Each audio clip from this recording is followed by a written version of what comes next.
Nshuti muvandimwe, nongeye kuguha ikaze ku rubuga Imana yatugeneye, urubuga twigiraho ijambo ryayo kugira ngo turusheho kuyimenya neza, kumenya Imana imwe y'ukuri yonyine, n'uwo yatumye ari Yesu Kristo umucunguzi wacu, urubuga dusengeraho kugira ngo Imana yumve gutakamba kwacu, urubuga Uwiteka yifuza ko abana bayo bakomera mu kwizera, bagakora umurimo yabahamagariye wo kumumenyekanisha hirya no hino, wo kumubera abahamya hirya no hino, bakaba ambasaderi be hano kuri iyi si mu gihe dutegereje kuza k'umwami wacu Yesu Kristo.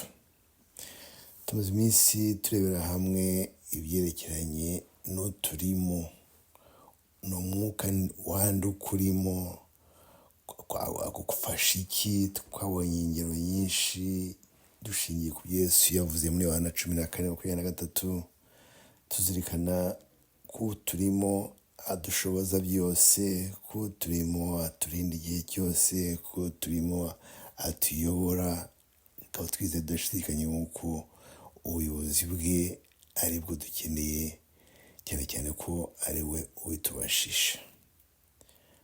Uyu munsi hari isomo umugaragu w'Imana Yohana yanditse mu rwanda rwa Yohana igice cya 4, ngira ngo turebere hamwe, rivuga ukuntu hari n'undi mwuka utari uw'Imana, umwuka Yohana yise wa Antikristo. Mbere yuko twinjira mu cyiciro cy'uyu munsi rero, nagira ngo twicishe bugufi dusenge. Twongeye gushima Data, twongeye kuduha umwanya mwiza wo kuza imbere y'ubwiza bwawe, twicishe bugufi. Turi imbere y'ubwiza bwawe dutakamba Mana ngo mbere ya byose udusuzume, uturinde ikintu icyo ari cyo cyose cyatuza komatana nawe igihe cyose.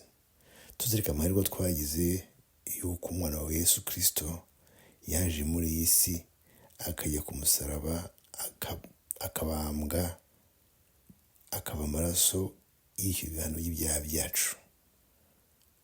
Kuba mwizera, twunzwe nawe Data wa twese. Yesu twunzwe nawe, umuriro hagati yacu nawe. Yesu yabaye ikiraro, araduhuza, aradutsindishiriza, aduha kwambara ikanzu yo gukiranuka kwe. Nyagase ndakwinze ngo ubwo tugiye kureba hamwe iki kintu ibyo Yohana yanditse by'umwuka utari uw'Imana, umwuka wa Antikristo, uduye kumva ko hari umwanzi atishimiye ibyo Yesu yakoze, ariko ko umwanzi yaneshejwe, ko umwuka w'Imana turimo akomeye kurusha uri muri abo hanze. Duhe Imana rwose kuzirikana iki kintu, twumva ariko twagiriwe, dukomeze kubitekerezaho, tuzi neza yuko uri muri twebwe utuyoboye, cyane cyane Imana ko dufite gahunda nziza kuzatugeza mu bwami bwawe, tukabana nawe iteka ryose. Ngaho gutakamba kwa Imana rwose uzigaragaze ku bantu bazumva iyo audio, uzakabaka imitima yabo, uzavomera imbuto yo guterwa Mana, uzayikuze imbuto nyinshi, udukomeze mu bwiza bwawe none iteka ryose, ko mbisabye mu izina ry'Imana Yesu Kristo, amen. Umwuka wa Antikristo. Reka dusome mu rwambere rwa Yohana igice cya 4, duhere ku murongo wa 1 tuze ku 6. Reka nibutse ko uyu Yohana ari umwe mu ntumwa za Yesu, wa wundi bajugunye ku kirwa cya Patimosi, aho bagira ngo babanje kumushyira mu mavuta, aramutwika, ntiyapfa. Biblia bavuze ko bamugenza kundi bamujugunya aho ngaho, ariko ntabwo Imana yamuteranye. Yesu yaramusanze amubwira ibizaba. Ni wowe wanditse igitabo cy'ibyahishuwe, igitabo kirimo ibintu byiza cyane bizaba muri igihe giheruka, byatangiye kuboneka, byagaragaye. Igitabo rero turikirwa mu Rwanda rwa Yohana rwanditswe mu mwaka wa 1995, Yesu amaze gupfa, n'igihe hashize igihe kirekire. Avuga ko icyo gihe uwo mwuka tugiye kurebera hamwe wa Antikristo wari warahageze. aho hantu muhatekereze. Niba ari muri 1995, twaba tugeze mu 2025, muri myaka ishize, umva ukuntu umwuka wagiye ukora ibintu bibi ubuza abantu kumenya Imana. Reka twumve uko Yohana yabyanditse mu rwanda rwa igice cya 4, duhere ku murongo wa mbere, aho Yohana twibutsa ngo bakundwa, ntimwizere imyuka yose, ahubwo mugerageze imyuka ko yavuye ku Mana. Aha hantu tuhatekereze. Ahise yerekana yuko hari imyuka iri muri iyi si itaravuye ku Mana, adusaba ngo tumenye tudashidikanya ko umwuka ukurimo ari umwuka uvuye ku Mana. Wabimenya ute rero?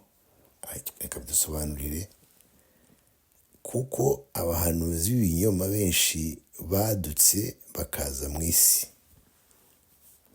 Ntibitangaje rero, muribuka yuko intambara ya mbere yabereye mu ijuru, Lusuferi ashaka kwishyira hejuru ngo ashaka kuba nk'Imana. Igihano cye cyabaye cy'uko yavanywe mu ijuru. Igitangaza ni uko icya gatatu cy'abamarayika bari mu ijuru, ahantu hatari imyuka mibi, Satani, Lusuferi yarabakuruye abazana muri iyi si. Icya gatatu cy'abamarayika bo mu ijuru baraguye. Aho muhibaze, niba icya gatatu cy'abamarayika bo mu ijuru baraguye bakaza hano, Satani uburyo yakoresheje mu ijuru ashaka kwishyira hejuru, nyine ashaka kugira ngo babe nk'Imana Data wa twese, ni nayo yakomeje gukoresha muri iyi si. Bituwe yuko abantu benshi barenze 95%, 99% bamukurikira, bari kumukurikira. Abantu batamukurikira ni bake cyane, ni abantu basobanukiwe nyine n'ibyo hano kutubwira ngaha, bashoboye gutandukanya umwuka mubi n'umwuka w'Imana. Aha ni isomo ngira ngo dutekerezeho bavandimwe, kugira ngo mwidashidikanya ko umwuka ukurimo ari uwavuye ku Mana. Arakomeza abisobanura rero mu buryo bwiza, avuga yuko iki aba ari cyo kibamenyesha umwuka w'Imana. Iki aba ari cyo kibamenyesha umwuka w'Imana. Umwuka wose uvuga ko Yesu Kristo yaje afite umubiri n'uwo wavuye ku Mana. Umuntu wese wemera ko Yesu umwana w'Imana yavutse, abyawe na Mariya, agakura, agatangira umurimo we wo kuducungura, inshingano yamuvanye kwa Data wa twese kugira ngo aze yishyure ibihano by'ibyaha byacu, abe intama yera. Yayindi uribuka mu buturo bwera bwa kera, Imana yabwiraga abantu ngo bo ku buturo bajye batanga ibitambo by'ibyaha byabo. Yesu niwe waje kurangiza icyo kintu. Yaje ari umuntu, avuga ari umuntu, ajya ku musaraba, ava amaraso. Icyaha cyose cyakorwaga cyagomba igihano cy'icyaha n'urupfu. Yesu yaje gupfira abantu bose. Rero hari abantu batabyemera ko ari umuntu, kandi benshi batavuga ko Yesu yabayeho, hari benshi batabyemera. Nibo rero bantu Yohana kutubwira yuko ari aba antikristo, abarwanya Kristo. Ntabwo ari uwo n'umwuka w'Imana, ni uwa Satani. Satani umugambi we kuva kera ko ari kugira ngo arwanye Yesu, arwanye na Data na Imana ishobora byose, Data wa twese. ashaka kujya mu mwanya wabo. Yaje rero muri iyi si, nizo mpamvu isi turimo ari ukwitonda mu bavandimwe, kugira ngo tumenye tudashidikanya ijambo ry'Imana ritubwira, tugira amahirwe yo kumva yuko noneho hari umwuka utaravuye ku Mana, n'umwuka utemera Kristo, umwuka urwanya Kristo. Reka twumve ko bivuga mu 3. Ariko umwuka wose utavuga Yesu utyo, utavuga Yesu ko yaje ari umwana, afite umubiri, haba ko atafite umubiri, ko abavuga batyo ahubwo n'umwuka wa antikristo. Abavuga batyo ko ari uko umwuka wose utavuye ku Mana, utyo ntiwavuye ku Mana, ahubwo ni umwuka wa antikristo. Antikristo uwo mwamwumvise kuzaza kandi none umaze kugera mu isi. Ibi Yohana byanditse nk'uko nabivuga mu kanya 95. Muri iyi myaka ishize Satani umwuka we uri muri iyi si utera akaduruvayo.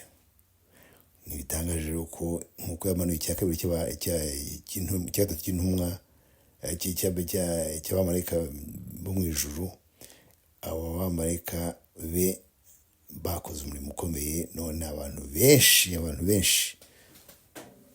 nk'uko ijambo ry'Imana ritubwira, umubare utabarika wakurikiye antikristo, iyo warwanije Kristo, umwuka urwanya Kristo. Niwe kubeho ntibakameho muvandimwe z'amavuta, ngira ngo dusobanukirwe neza n'iki kintu. Ese wemera ko Yesu Kristo yavutse abyawe n'umwari Mariya, agakura, akajya ku musaraba, agapfa, amaraso ye wizera ko izina yose? Ni amahirwe niba ubyizera gutyo. Ariko batabyizera nyine nk'uko tumaze kubibona, abamurwanya, abarwanya Kristo. Antikristo nivuga ngo abarwanya Kristo ntabwo ari umwuka w'Imana barimo, ni umwuka wa Satani.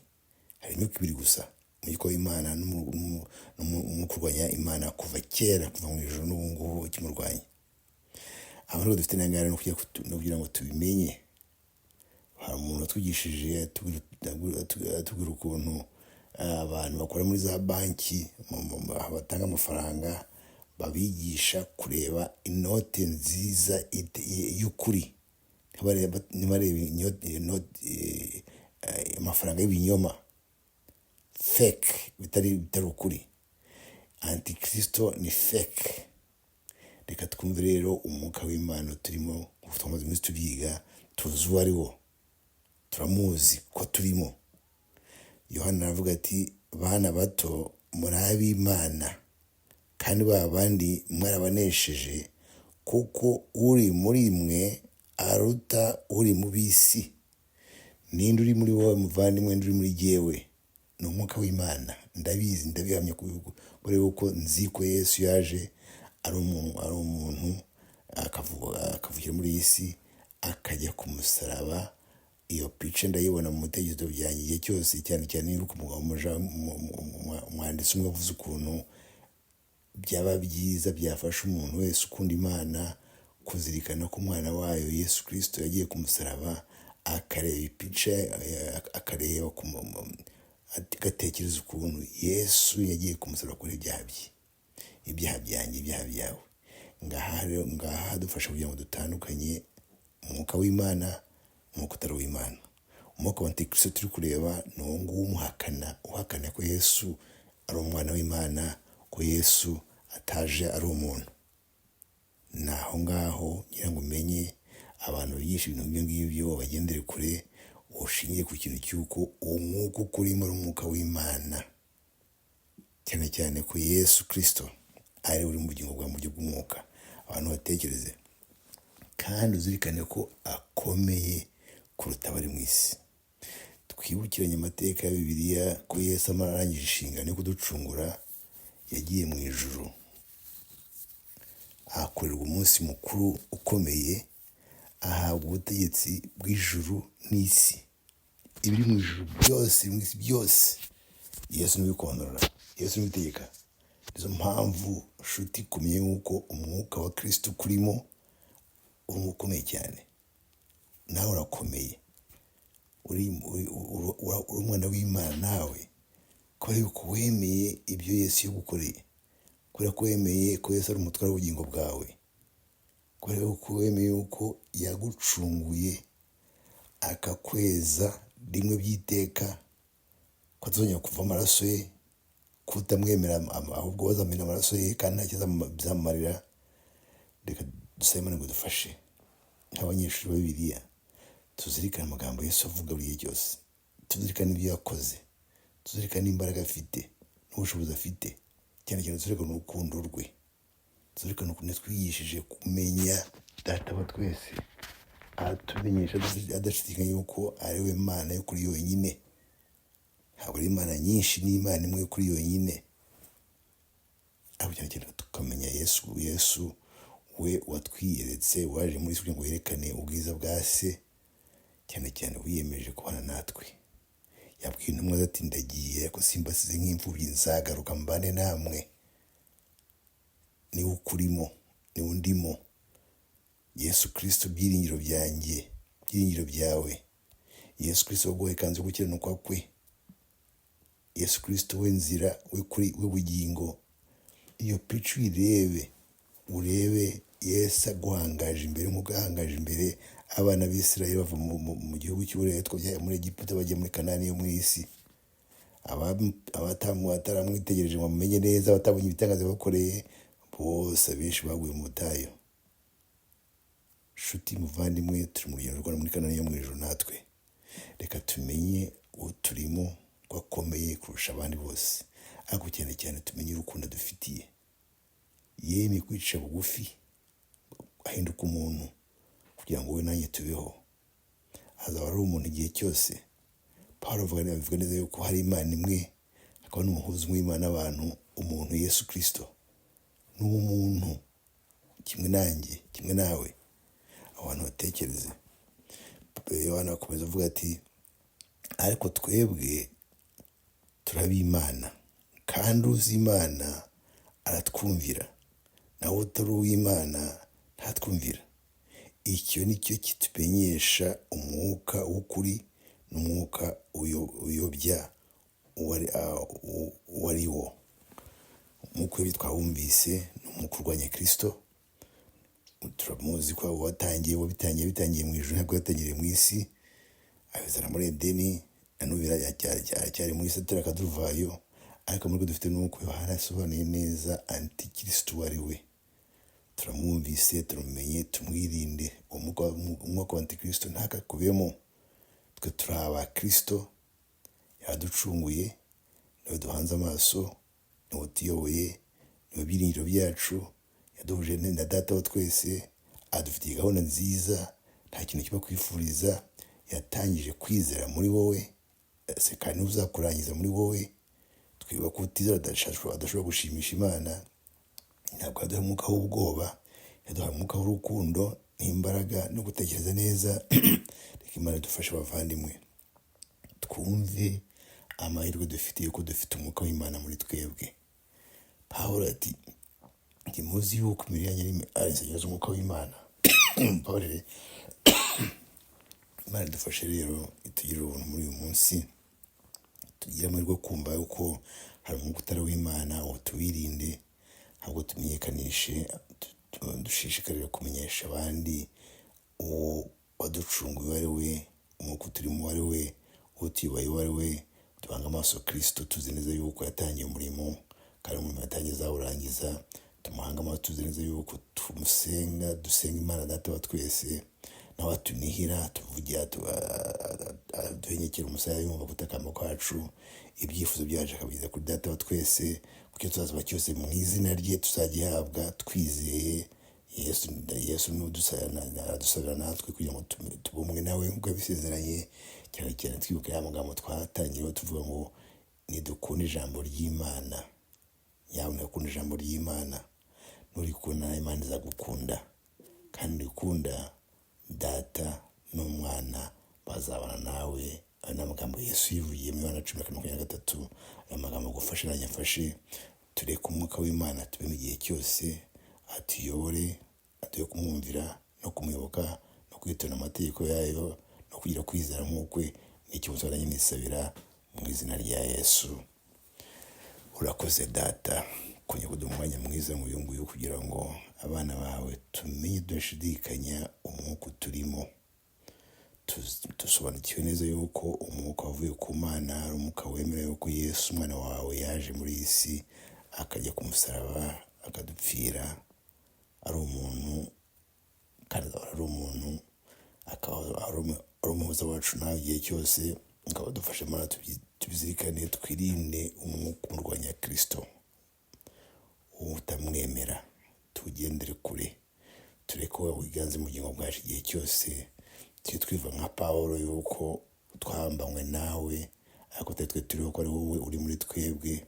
Ngaho Yesu Kristo rwose niyiganze mu bugingo bwacu igihe cyose, tuyoborezwe n'umutwaro wacu igihe cyose, adutunganye natuboneze kugeza kuri wa munsi azaba ahindukije kudutwara abamwiringiye, abafite kwizera nk'ukwe.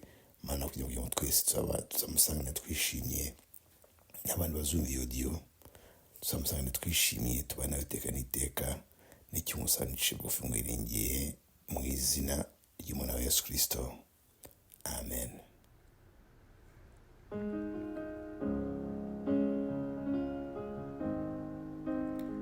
Murakoze inshuti bavandimwe mumaze kumva iyi miburo ibagezwaho n'urubuga rw'abahamya ba Kristo. Turashima Imana ku byo yakoze. Abahamya ba Kristo bafite ibyigisho kuri YouTube, washyira mu ishakiro ugashakisha abahamya ba Kristo podcast, ndetse wareba kuri Spotify, X, Instagram na Facebook, ndetse n'indi miyoboro itandukanye. Duharanire twese kuba mu ruhande rwa Yesu Kristo muri uno mwaka wa 2025, tuva mu byaha kandi tumwitegura kuko ari hafi kugaruka. Reba ku isi hose haratwereka ibimenyetso ko ari hafi kuza.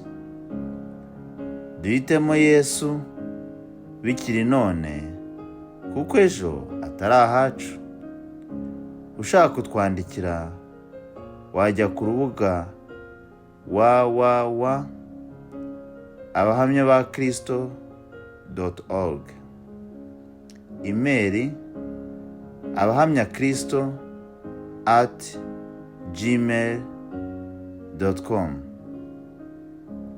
Kuri telefoni ni uguteranya 1 7 7 8 5 6 6 7 9 7. Abahamya ba Kristo twishimira abatubaza ibibazo cyangwa abaduha ibitekerezo. Musangize inshuti n'abavandimwe. Uwiteka akomeze bahaze ibyiza, mukomeze mugire ubuzima buzira umuze, kandi mukomeze mwamamaze ibya Yesu.